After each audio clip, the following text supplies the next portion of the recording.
मुळशीचे जेवढे काय अभंग आहेत महाराज ते आता सुद्धा आदिराजे गाजवतात हो काळजावर. पहिला काळ जुना होता, एकच गावात भोंगा असायचा, त्या भोंग्यामध्ये अभंग लोक ऐकायचे आणि काम करायचे. ते अभंग बंद झाले महाराज. पहिला अभंग लोक भोंग्यात पाठ करायचे काका. आता रे का अभंग? हा आता काय नाही, मोबाईलवर राहिले, मोबाईलवर काही नाही. चिंत चिता चिता चिता देवी शरपी बाकी काय महाराज. झिंगाट गाणे आले, भजन लोकांचं महाराज आता कमी झालं. काहीच चांगलं नव्हतं हो. पण तुकोबाच्या कीर्तन सुरुवात झाली की जगाचा मालक तुकोबाच्या कीर्तनात नाचत होता. ही तुकोबाच्या कीर्तनाचा महिमा होता. आमच्या कीर्तनात सगळं एक नंबर आहे. आमच्या कीर्तनात देव नसते की नाही आम्हाला सांगता येत नाही, पण जिथे माणसं झोपी गेल्याशिवाय नाही बघा. पक्क महाराज एवढा आहे गॅरंटी. तुकोबारायाने ज्यानं मारलं त्याच्यावर दया केली हो. याला संतत्व म्हणतात. आणि अपकार ज्याने केला त्याच्यात उपकार करणारा वर्ग ते म्हणजे संतांचा आहे. कारण का तिथं उपकार करण्याचं त्यांचं प्रयोजन आहे. येथे उपकारासाठी आले घरजा वैकुंठी. महाराज आम्हाला त्यांचा उपकार कळाला, कार्य कळालं, त्यांचं लक्षण काय.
देही उदासीन.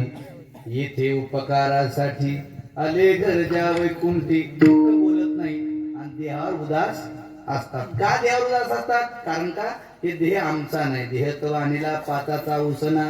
पंचमहाभूताचं शरीर उसनाले, त्याच्यामुळे याची आसक्ती धरायचं नाही. खोटं बोलायचं नाही. मग मामा आयुष्यामध्ये संत महात्मे खोटं बोलत नाही, देहावर उदास असतात. मग नेमकं बोलतात तरी कसं? मधुरवाणी मोठी मधुरवाणी मधुरवाणी